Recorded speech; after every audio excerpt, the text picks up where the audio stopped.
नमस्ते। सबा ने प्यार भरी राम राम। कैसे हो सब? कल वाले वीडियो में आप सबने बहुत प्यार दिया, इसके लिए मुझे बहुत अच्छा लगा। आपने आपको वीडियो अच्छा लगा और आपको क्लास अच्छे से समझ में आई, तो अगली क्लास वापस मैं आपके लिए लेकर आया हूँ। उसी अध्याय का सेकंड पार्ट है, दूसरा पार्ट हमारा बाबूजी महाराज। तो चलो ज्यादा देर ना करते हुए हम बाबूजी महाराज के बारे में थोड़ी सी जानकारी ले लेते हैं। चलो, हमारे रहना कक्षा कक्षा 10 का अध्याय 2 राजस्थान का इतिहास एवं कला एवं संस्कृति। उसमें हमारा टॉपिक नंबर 1 पे था हमारे गोगाजी महाराज और दूसरे नंबर पे हमारे पाबूजी महाराज। तो पाबूजी महाराज के बारे में आज हम जानेंगे, ठीक है। इनका जन्म स्थान, अगर बात करें इनके जन्म स्थान की, तो इनका जन्म हुआ तो कोलू गांव में। कहाँ हुआ था? कोलू गांव। ये कहाँ आता है? ये आता है अपने फलोदी में। कहाँ आता है? फलोदी। कहाँ आता है? फलोदी। इनके पिताजी का नाम बात करें, इनके पिताजी का नाम, तो इनके पिताजी का नाम था धांधल जी। क्या नाम था? धांधल जी, है ना? धांधल जी राठौड़, ठीक है। इनके पिताजी का नाम था धांधल जी राठौड़। फिर बात करें, इनकी माता का नाम था कमला दे। क्या नाम था?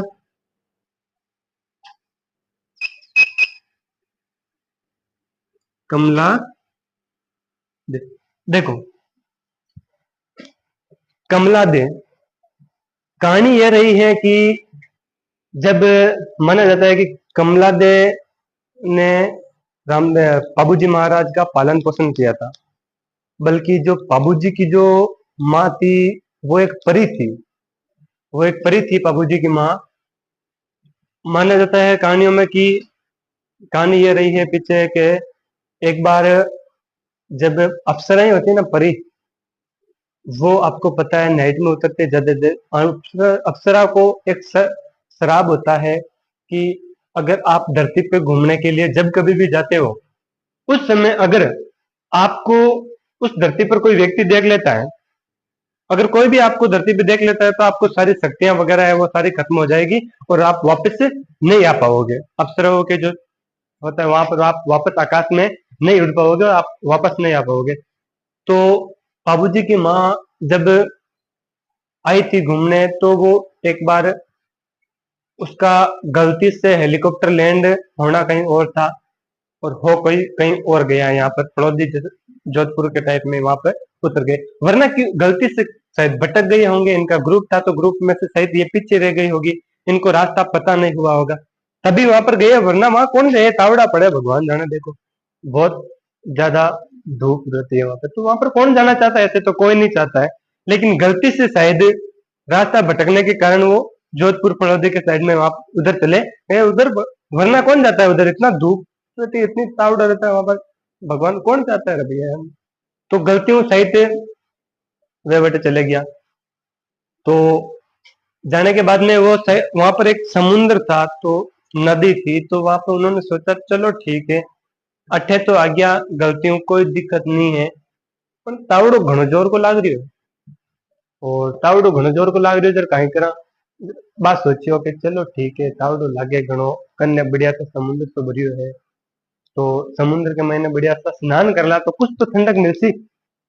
बाकी आपा तो मायने ठेठ ऊपरे रहे वहां, बटे तो कोई तो दिक्कत ही कोई नहीं, बट तावड़ो घणो पड़े था, थोड़ा सा स्नान कर लिया। ऐसे करके वो स्नान करने लगी थी। तो इधर से अपने धांधल जी घोड़ो ले जाने लग रहा था। धांधल जी घोड़ो ले जा रहा था, तो बस स्नान कर देती अप्सरा। धांधल जी सोचियो के घोड़ा ने पानी पा लिया।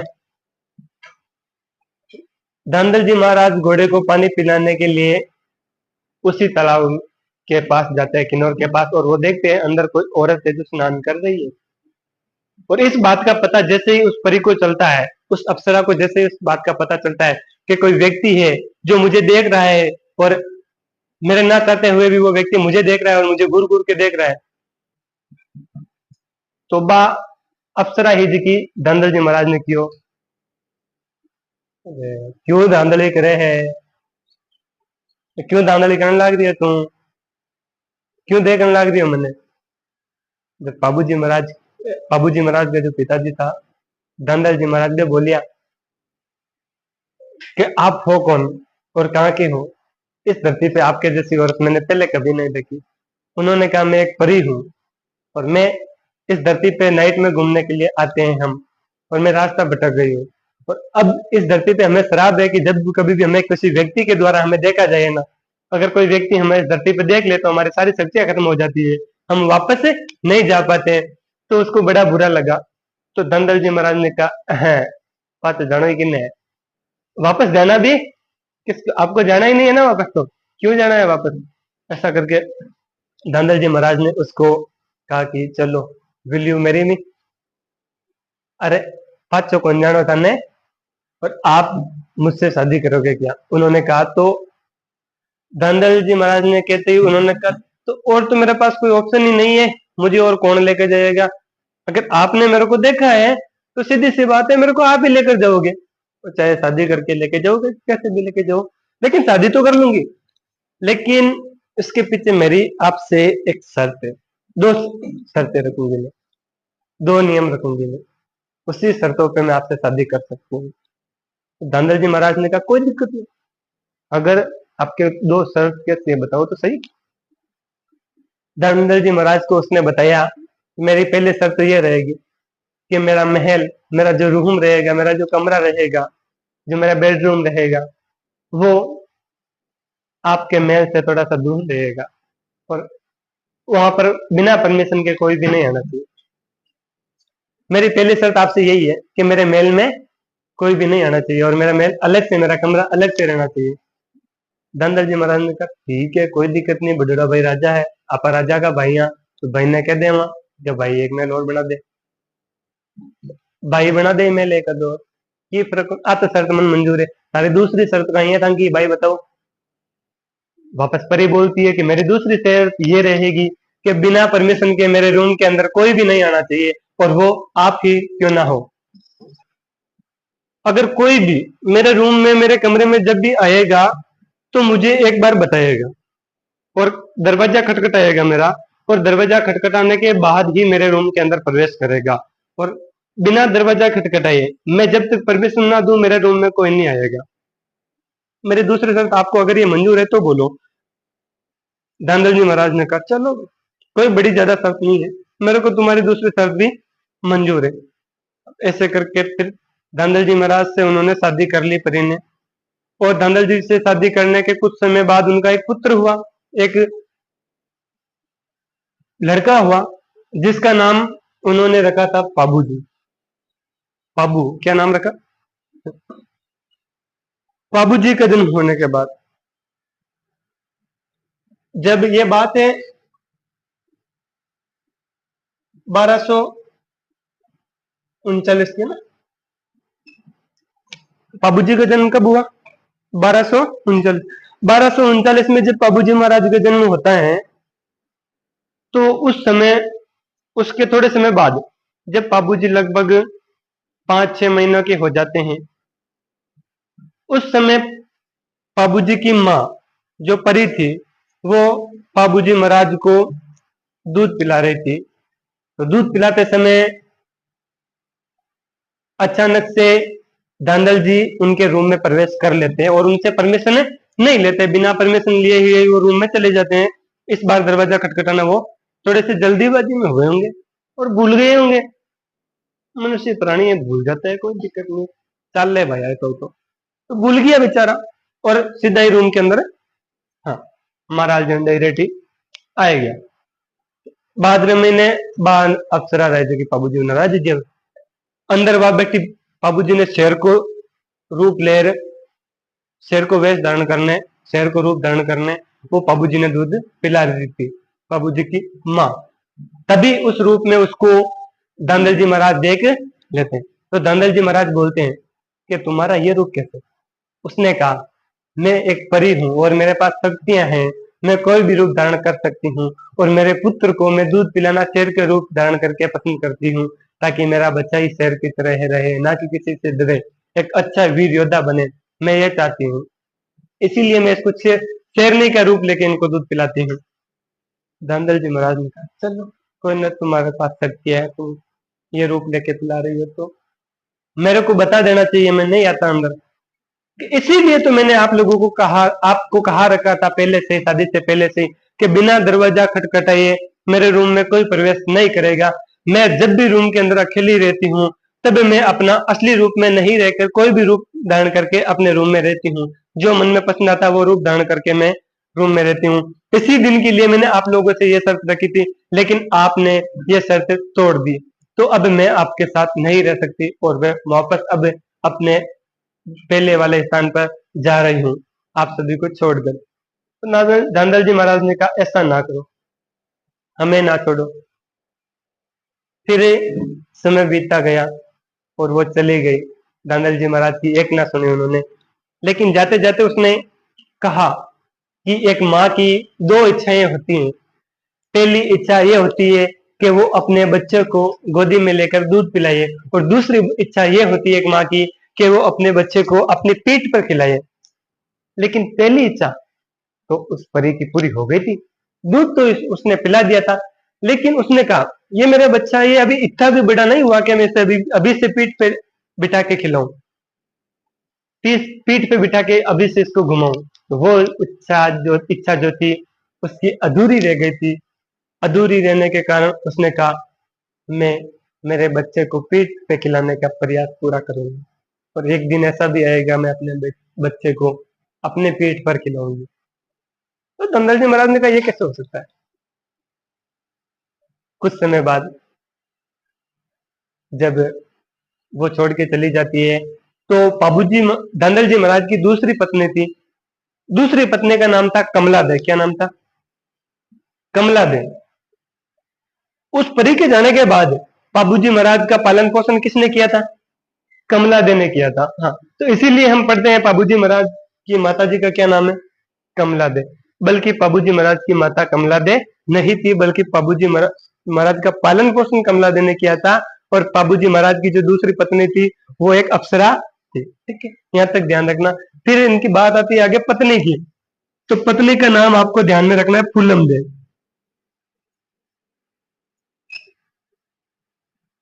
क्या नाम था? फूलम दे। इसको कहीं कहीं पर सुपियार दे भी कहते हैं।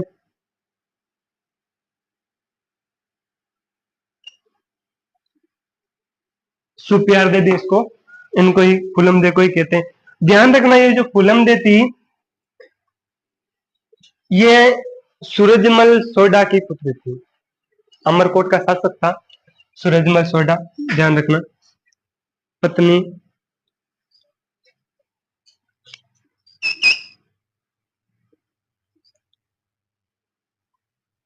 अमरकोट के शासक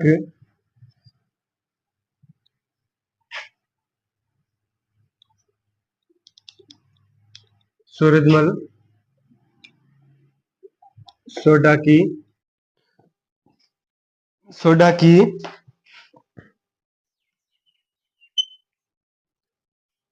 राजकुमारी कौन थी?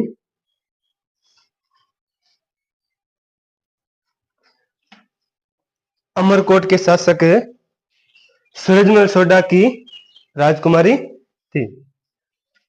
अमरकोट अमरकोट के शासक सूरजमल सोडा की राजकुमारी थी। इनसे अगर हम बात करते हैं घोड़ी की, तो घोड़ी का नाम क्या था? केसर कालनी। बाबूजी महाराज की घोड़ी का नाम केसर कालमी। ठीक है, ये नाम ध्यान रखना आप, केसर कालमी। क्या नाम था? केसर कालमी। देखो कहानी क्या रही है। कहानी यह रही है कि जब बाबूजी महाराज विवाह के लिए जा रहे थे सुप्यारदे से, हाँ सुप्यारदे से, फूलमदे से, इनसे विवाह के लिए जब बाबूजी महाराज जा रहे थे, उस समय बाबूजी महाराज के दो दोस्त थे जिनका नाम था चांदा और डेमा। चांदा और डेमा दो साथ में रहते थे, अच्छे मित्र थे बाबूजी महाराज के। और जब बाबूजी महाराज शादी के लिए रवाना हुए थे तब चांदा और डेमा ने कहा कि आप इतने सुंदर हो, इतने हैंडसम हो, हमारे पास एक चीज की कमी रह रही है। आप ब्याह के लिए जा रहे हो, जाते समय सारे अमरकोट वाले आप ही को देखेंगे सिर्फ, और किसी को भी नहीं देखेंगे, क्योंकि आप ऑलरेडी एक तो इतने सुंदर हो और दूसरी ओर आपकी शेरवानी इतनी सुंदर है, आपकी जूती इतनी सुंदर है, आपकी पगड़ी इतनी सुंदर है, आपकी तलवार वगैरह सब कुछ सजाई हुई वगैरह, आप इतने सुंदर लग रहे हो। एक चीज की कमी रह रही है, अगर वो भी हो जाए ना पूरी, तो फिर तो गारंटी है सारे अमरकोट वाले आप ही को देखेंगे। बाबूजी महाराज ने कहा क्या कमी रह गई है बता दियो। वो भी कमी क्या है वो भी बता दो। तो उन्होंने, उनके दोस्तों ने उन्हें कहा, चंदा और डेमा ने कहा, बाबूजी महाराज हमारे पास सब कुछ है, आप इतने सुंदर हो, सुशील हो, लेकिन आपके पास एक अच्छी घोड़ी नहीं है बैठने के लिए। हमारे पास अच्छी घोड़ी नहीं है, हम जो हमारे पास घोड़े हैं उनको लेकर जाएंगे, और हमारे पास जो ऊंट है उनको लेकर जाएंगे, लेकिन अगर हमारे पास एक अच्छी घोड़ी होती, एक सुंदर घोड़ी होती, तो फिर बात ही कुछ और होती। बाबूजी महाराज ने कहा, तो इस समय एक अच्छी घोड़ी कहाँ से ढूंढी जाए। उन्होंने कहा, टेंशन लेने की आवश्यकता नहीं है, एक अच्छी घोड़ी है। हमारे गांव में एक देवल चरण नाम करके औरत है, और उसके पास एक बहुत ही सुंदर घोड़ी है, जो जिसकी आजू बाजू में बहुत चर्चा चलती है।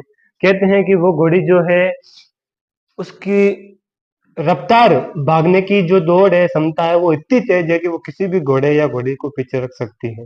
और उसकी नाचने की कला अगर आप देखो ना, तो वास्तव में लोग देखते देखते आश्चर्यचकित हो जाते हैं। चलो ठीक है, जब बाबूजी महाराज ने कहा तो फिर जाओ देवल से वो घोड़ी लेकर आ जाओ। चंदा डेमा जब घोड़ी लेने के लिए गए, तब देवल ने कहा, बाबू ने भेजे आपको, मैं घोड़ी आपको दे दूंगी, लेकिन मेरी घोड़ी जो है, वो मेरा जो चरागाह है, जो गाय चराने वाला है, गवाड़ है, जो गवाड़ियों है, वो लेकर जाता है। और मेरी गायों में अगर भगवान ऐसा ना करे, हो गया कि मेरे गायों को कोई चोर लेकर चले गए, तो वो सीधा जल्दी से आकर इस घोड़ी की रफ्तार तेज है, भागने की क्षमता तेज है, तो वो आकर तुरंत मेरे को वापस बता देता है। अगर उसके पास घोड़ी रहेगी तो वो तुरंत आ जाएगा, अगर घोड़ी नहीं रहेगी उसके पास तो वो पैदल पैदल चल कर आएगा, तब तक काफी समय लग जाएगा। और समय लगने के बाद पता नहीं गए चुराने वाला कहाँ चला जाएगा, मुझे कुछ पता ही नहीं चलेगा, इसीलिए मैं घोड़ी नहीं दे सकती हूँ। फिर बाबूजी ने कहा, बाबूजी के पास वापस गए वो दोनों। क्या बाबूजी, घोड़ी तो नहीं दी देवल ने। देवल ने कहा कि मेरी गायें चराने के लिए जो गवाड़ है वो लेकर जाता है मेरी घोड़ी को, तो मैं आपको नहीं दे सकती। लेकिन देवल का आपके ऊपर, आपके बारे में बड़ी बातें कर रही थी देवल, तो एक बार आप स्वयं जाओ और देवल से घोड़ी मांगो, तो बात बैठ सकती है। क्यों ना आप स्वयं ही एक बार ट्राई करो, अगर बात बैठ जाए तो फिर बात कुछ अलग ही होगी, मजा कुछ अलग ही होगा, सारे अमरकोट वाला आपको देखेंगे। तो बाबूजी ने कहा, चलो ठीक है, आप इतना कह रहे हो तो मैं स्वयं एक बार जाकर आता हूँ। जब बाबूजी महाराज घोड़ी लेने के लिए देवल चारनी के पास जाते हैं और देवल चारनी को बोलते हैं कि देवल चारनी, मैं तुम्हारे पास कुछ मांगने के लिए आया हूँ, और तू मेरी मांग की इच्छा सदैव पूरी करेगी या नहीं करेगी। देवल ने कहा, बाबूजी आप मेरे से मांग रहे हो और मैं कुछ आपकी जो मांगी हुई चीजों को ठुकरा सकती हूँ ना, ऐसा देवल कभी नहीं करेगी। लेकिन एक समस्या है, अगर मेरी गायें किसी ने चुरा ली पीछे से, तो फिर मेरी गायों को कौन छुड़ाएगा। अगर ग्वाल के पास घोड़ी होगी है तो वो जल्दी से आएगा वापस और गांव वालों को बता देगा, तो गांव वाले जल्दी से जाकर मेरी गायों को छुड़ाएंगे। और आप जो शादी करने के लिए मेरी घोड़ी लेकर अमरकोट चले जाओगे, फिर वहां से कैसे आओगे। फिर बाबूजी ने कहा कि देवर तू टेंशन ना ले, मैं अगर वहां पर रास्ते में जा रहा हूँ बारात लेकर, तो रास्ते से वापस घूम जाऊंगा। मैं अगर वहां पे जा रहा हूँ, बाय द वे खाना खा रहा हूँ, और उस समय मेरे को समाचार मिले कि देवर चारनी की गायें चोरी हो गई, तो मैं उसी समय खाना छोड़ कर वापस आ जाऊंगा। और मैं अगर वहां पर बैठा हूँ किसी काम में, अगर वहां पर मेरे को आके बोले कि देवल चारनी की गायें चोरी हो गई तो मैं वहीं से तुरंत वापस आ जाऊंगा। अगर मैं वहां पर तोरण मार रहा हूँ और तोरण मारते समय मेरे को खबर मिल गई कि देवल चारनी की गायें जो है वो चोरी हो गई तो मैं तुरंत छोड़ के वापस आ जाऊंगा। और अगर बाय द वे मैं फेरे में बैठा रहूंगा और फेरे में मेरे को खबर मिल गई कि देवल चारनी की गायें चोरी हो गई तो मैं फेरे समेत छोड़कर आऊंगा और तेरी गायों की सदैव रक्षा करूंगा। ये बाबू का वचन है। बाबूजी ने इतना सब कुछ जब कोई बंदा अगर इतना ट्रस्ट दिलाया है किसी को तो भला कौन विश्वास नहीं कर सकता है। और ऊपर से वो भी बाबू जैसे सुंदर व्यक्ति और इतने ईमानदार व्यक्ति, अगर और वो भी राजा का पुत्र, अगर इतना कहे तो फिर कौन विश्वास नहीं करता। देवल चारनी ने उनके ऊपर विश्वास किया कि चलो ठीक है। बाबूजी ने कहा तू टेंशन मत ले, मैं यूं गयो और यूं आयो। देवल चारनी मुस्कुरा के बोलती है कि बाबू बारातें कहाँ जल्दी आती है, बारातें जाने में टाइम लगता है और आने में भी टाइम लगता है। सफर दूर रहा, घोड़े भी थक जाएंगे, वहां पर जाओगे तो 10 दिन के करीबन तो लगेगा ही लगेगा। और 10 दिनों में पता नहीं क्या होगा। बाबूजी ने कहा तू टेंशन मत ले, मैं आ जाऊंगा। अगर कुछ ऐसा हो जाता है तो आप मेरे को खबर भिजवा देना। इतना विश्वास दिलाने के बाद देवल चांदनी बाबूजी को घोड़ी दे देती है। कौन देती है? देवल, देवल है ना, चारणी, देवल है चारणी। ये बाबूजी को घोड़ी दे देती है कि ठीक है आप जाओगे।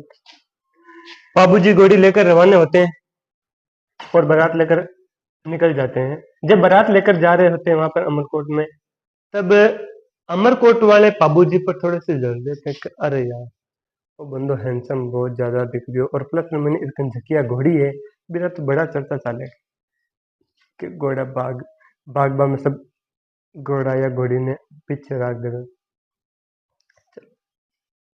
इधर वापस अमरकोट के शासक सूरजमल सोडा को यह बात पता चली कि बाबूजी ऐसी घोड़ी लेकर आए जो किसी भी घोड़े या घोड़ी को पीछे रख सकती है। फिर वापस उन्होंने बाबूजी को कहा कि आप इस घोड़ी पर बैठे हो, लोग इसकी बड़ी चर्चा कर रहे हैं, तो आप चलो हम घोड़े दौड़ाते हैं, घोड़े की रेस करवाते हैं। जब बाबूजी तोरण के लिए रवाना हो रहे थे उस समय कहा उनको कि चलो पहले तोरण बाद में मारना, पहले आप घोड़ों की रेस करवाओ। आपकी बड़ी प्रशंसा हो रही है यहाँ पे और आपके घोड़ों की भी, घोड़ी की भी बड़ी प्रशंसा हो रही है, तो क्यों ना दोनों को भी टेस्ट कर लीजिए। इधर ये मतलब अमरकोट वाले ये सोच कर बैठे थे, ये धारणा बनाकर बैठे थे और ये पूरा विश्वास बनाकर बैठे थे कि बाबूजी महाराज को किसी भी स्थिति में हराना है, चाहे कहीं पर भी हराओ लेकिन उनको हराना है, उस बंदे को एक बार नीचे झुकाना है। ये वाले अमरकोट वाले सोच कर धारणा बनाकर बैठे थे। लेकिन इधर भाई साहब बाबूजी महाराज कहते ठीक है भाई, मारो घोड़ो तो ठेठ फड़ोदी में आयो है, कोलू मंडू कोलू गांव सॉरी कोलू गांव से आयो है। वो घोड़ी बेचारी थागी घोड़ी है ना, हाँ घोड़ी आ थागी उला ठेठ कोलू गांव चलने अमरकोट तक आई पैदल रास्ता करने, तो घोड़ी मारी है बात थागी, चलो अभी फिलहाल इन चारों पानी खा बदो और सुबह जल्दी जब जैसे हम उठेंगे सुबह घोड़ों की रेस करवाएंगे, हम अभी नहीं करवाएंगे। इधर वापस उन्होंने अमरकोट वालों ने कहा कि बाबू ये तो सब बहाने हैं, अगर कुश्ती करने वाले को मैदान में उतरना होता है तो वो ऐसे बहाने नहीं बनाता कि मेरा पाँव दर्द हो रहा है, मेरा हाथ दर्द हो रहा है, वो बहाना नहीं बना सकता। इसका मतलब उसने हार स्वीकार कर ली। तो बाबूजी सीधा सीधा ऐसे ही बोल दो ना कि मेरे को हार स्वीकार है, मैं घोड़ा आपके सामने नहीं दौड़ा सकता, तो बाबूजी महाराज को जोश है कि यार ऐसे कैसे हो सकता है, मेरे को बोला हरा सकते? नहीं नहीं नहीं नहीं ऐसा नहीं हो सकता। हाँ भाई साहब, बाबूजी महाराज ने कहा चल ठीक है ले आओ तुम्हारे घोड़े। फिर बाबूजी महाराज ने केसर को थपथपा के कहा तू चल हो जा रवाना, स्टार्ट अपना काम दिखा दे अपना जलवा, है ना, हाँ वो वाला सिस्टम दिखा दे अपना जलवा। घोड़ी भागी, अमरकोट वाले घोड़े सारे पीछे रह गए और घोड़ी पूरी आगे निकलकर वापस वहां पर अमरकोट में पहुंच गई। पूरे एक राउंड मार के, बहुत बड़ा सारा राउंड मार के वापस आ गए और अमरकोट वाले सारे घोड़े पीछे रह गए। और भाई साहब उसी समय समय वाले अमरकोट वाले की दूरदानी हुई। ऊपर से और कहने लगे लोग के लो करा ली बेइज्जती, पहले ही कहा था रुक जाओ मत परेशान करो इनको मत परेशान करो, लेकिन नहीं माने ना, अब बेइज्जती करवा के तो खुश हो। अब अमरकोट वाला सोचा भी क्या करना, अब बेइज्जती और हो गई अभी तो। कणु गांव वाले जो आए हैं बराती है, तो बराती वापस जाके क्या बोलेंगे कि बाबूजी की घोड़ी ने इनको हरा दिया है। और ऊपर से घोड़ी जब लगभग 2-3 दिन तक पैदल चल रही थी, थकी हुई घोड़ी थी, फिर भी आगे आपके एकदम नए नए घोड़ों को हरा दिया, तो फिर अगर घोड़ी फ्रेश होती तो चल। फिर अमरकोट वाले ने कहा अगर इनको कैसे भी करके इनको हराना है एक बार बाबूजी महाराज को।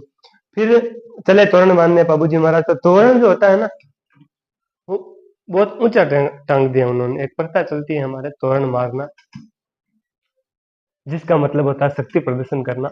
जब पहले के समय में जब विवाह होते थे किसी राजा महाराजाओं के, किसी मतलब राजाओं के, जो राजकुमारी जो होती थी, अगर वो एक ही राजकुमारी होती थी और उस एक राजकुमारी के लिए शादी करने के लिए बहुत सारे राजा आ जाते थे, तो उनको तोरण मारकर, उनके शक्ति प्रदर्शन कर कर जो तोरण मार देता था, उसके साथ उनके राजकुमारी का विवाह कर दिया जाता था।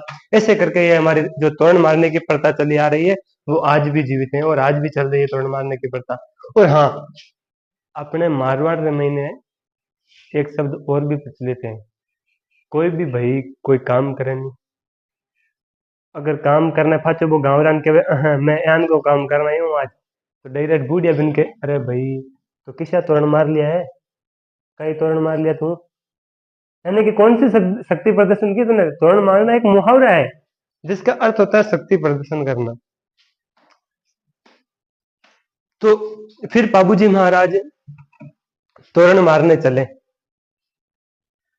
जब तोरण मारने के लिए गए, तब वो तोरण होता था जो एक राजमहल के द्वार पर ऊपर, बहुत ऊपर टांग दिया था। और वो तोरण बाबूजी महाराज तभी मार सकते थे जब केसर कालमी अपने दोनों पांवों पर खड़ी हो। और जब केसर कालमी दोनों पांवों पर खड़ी होने के बाद बाबूजी उनके पीठ पर खड़े होकर तोरण मारे, तो उस शर्त पर वो तोरण मार सकते हैं, अन्यथा बाबूजी उस तोरण को कभी भी नहीं मार सकते, इतना ऊपर था वो। फिर बाबूजी महाराज ने कहा क्या करना हुआ। फिर बोले कि केसर मत ना दीजिए थारो मारो पोत, केसर मत ना दीजिए थारो मारो पोत, मत ना लजीजे तू आज राठौड़ा री लाजड़ी। केसर मत ना दीजिए तू थारो मारो पोत, यानी कि केसर कालमी आज तेरा और मेरा भेद मत खुलने देना इन अमरकोट वालों के सामने। मत ना लजई तू राठौड़ा री लाजड़ी, यानी कि राठौड़ों की लाज को लजाना मत तू, उनके मान को बचाए रखना, मान को गिरने मत देना। जो राठौड़ा का मान सम्मान है उसको गिरने मत देना, मत ना लजाए तो राठौड़ा दी लाजड़ी। ये कहकर बाबूजी उनको कान में केसर कालमी को कहकर उनकी पीठ जैसे थपथपाते हैं कि चल हो जा रवाना, दिखा दे अपना जलवा। और डायरेक्ट से बाबूजी महाराज तोरण बांधते हैं और तोरण को मारते समय घोड़ी अपने दोनों पांवों पर खड़ी होती है, और खड़ी होते समय घोड़ी के जो प्रहार थे, जो पांव थे, वो दुर्ग के कंगूरे पर जा टिकते हैं। जो गेट होता है गेट के द्वार पर जा टिकते हैं, और द्वार पर टिक कर घोड़ी अपने दोनों पांवों पर खड़ी होती है और बाबूजी उनकी पीठ पर खड़े होकर उस तोरण को मारते हैं। और फिर जब नीचे उतरते हैं, उस समय नीचे उतरते समय घोड़ी के प्रहारों से, घोड़ी के दोनों पांवों से वो जो गढ़ के कंगूरे है, जो कंगूरे से, जो दीवार से ईंटें साथ में उखेड़ कर ले जा आती है केसर कालमी। वापस उतरते समय उसकी ईंटें जो होती है वो साथ में आ जाती हैं। जब तोरण मारने से पहले बाबूजी महाराज को कुछ लोगों ने ऐसे ताना मारा कि हाँ हाँ हाँ। अब वापस बाबूजी महाराज जब वापस नीचे उतर रहे थे, तो इस बार जब ईंटें आती है गढ़ के नीचे, तो उस समय बाबूजी महाराज वापस अमरकोट वालों को कहते हैं हाँ। जब ईंटें साथ में गिरती है, तब कहानियों में यह भी है कि जब बाबूजी महाराज ने तोरण मार कर जब नीचे वापस घोड़ी को उतारते में ईंटें जब गिरती है, तो इस तरफ जो औरतें होती हैं वो घर के छत पर, छत के सामने छज्जा होता है, छज्जो जानो नहीं, हाँ छज्जा होता है, उस छज्जे पे खड़ी होकर जो बाबूजी महाराज को देख रही थी, बाबूजी के उसकी फुलम दे की सुप्यार दे की सहेलियां जब उस छज्जे पे खड़ी होकर देख रही थी, तो छज्जे टूट पड़े नीचे। जब छज्जे जब नीचे टूट पड़े, तो उनकी सहेलियां जो थी वो वापस फुलम दे को जाकर बताती है कि तुम्हारे हीरो ने ऐसे ऐसे कमाल किए, बाबूजी महाराज ने कुत्ता ऊपर से तोरण बांध दिया। वैसी बातें जब फुलमदेव को बताते तो फुलमदेव को लगता है हाँ मेरा वाला सरदार। जब आगे बात करें कि जब वापस बाबूजी महाराज फेरों में जब जाकर बैठे थे, तो जब फेरों में बैठे समय देवल चारनी आती है, अपने बाल वाल ऐसे खोल के ऊपर ऐसे बाल खोल के आती है, ओ हीरो, पहले तो बड़ा हीरो बन जाता तू कि तेरी गायों को छुड़ाऊंगा, तोरण छोड़ के आ जाऊंगा, फेरे छोड़ के आ जाऊंगा, और अब बैठ के आराम से यहाँ पर फेरे ले रहा है, और मेरी गायों को जिंदराव खींची ले गए तेरा खुद का जीजा जी। फिर बाबूजी महाराज को बुरा लगा कि मेरे बहनों ही तेरी गायों को ले गया, तो आज तो मैं जिंदराव खींची को छोड़ूंगा नहीं करके वहां से चले जाते हैं। जाते समय उनकी बहन ने और उनकी माँ ने उनसे वचन लेती है कि बाबूजी तेरी बहन का स्वाग मत जाने देना, इसका ख्याल रखना, बाकी तुझे करे वो करना, तेरे को मैं नहीं रोकूंगी। फिर बाबूजी महाराज वहां पे वचन लेते हैं कि ठीक है, मैं जिंदराव खींची को कुछ नहीं करूंगा, लेकिन उनका सहयोग करने वालों को तो मैं छोड़ूंगा नहीं। फिर बाबूजी महाराज को वहां से गुस्सा आ गया और बाबूजी महाराज निकल पड़ते हैं और देवल चारने की गायों को बचाते हुए वीर गति को प्राप्त हो जाते हैं। तो तभी हम बाबूजी महाराज को गायों के रक्षक के देवता के रूप में आज पूजते हैं, और बाबूजी महाराज को लोग देवता के रूप में मानते हैं। बाबूजी महाराज का जो भतीजा था, जिनका नाम था रूपनाथ जी महाराज, बाबूजी महाराज का भतीजा था, उन्होंने फिर जिंदराव खींची को मारकर बाबूजी महाराज की मृत्यु का बदला लिया था। तो आप लोग ध्यान में रखना। बाबूजी महाराज की आगे बात करते उफ नाम, बाबूजी महाराज को गायों के रक्षक के नाम में पूछते हैं, और इनको लक्ष्मण का अवतार भी कहते हैं। इनको क्या कहते हैं? लक्ष्मण का अवतार।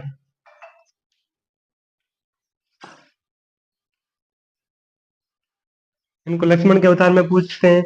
इनको हम हाड़ फाड़ के देवता के रूप में पूछते हैं।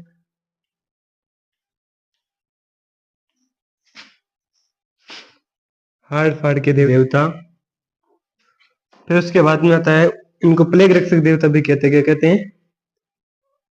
प्लेग रक्षक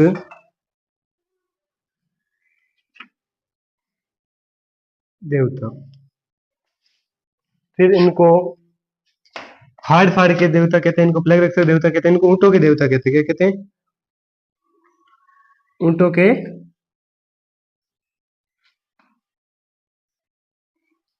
देवता।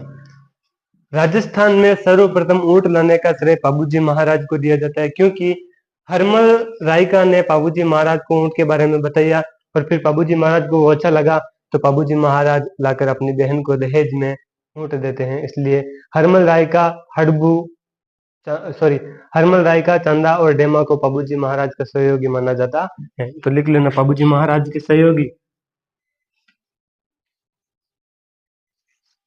हरमल रायका,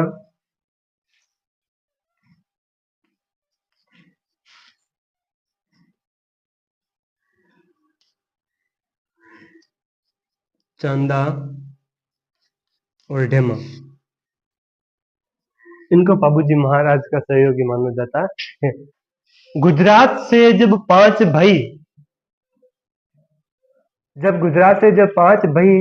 वहां से भाग कर उस राज्य से डर कर जब वापस आए थे, तो बाबूजी महाराज ने उन पांचों भाइयों को शरण दी थी, और बाबूजी महाराज के पास वो रहे, और अंत समय तक वो बाबूजी महाराज के पास ही रहे। चांदा डेमा लुम्पा करके उनका नाम था। ठीक है, तो आज की क्लास में बस इतना ही। मिलते हैं वापस हम नेक्स्ट क्लास में, तब तक के लिए धन्यवाद। ओके, फिर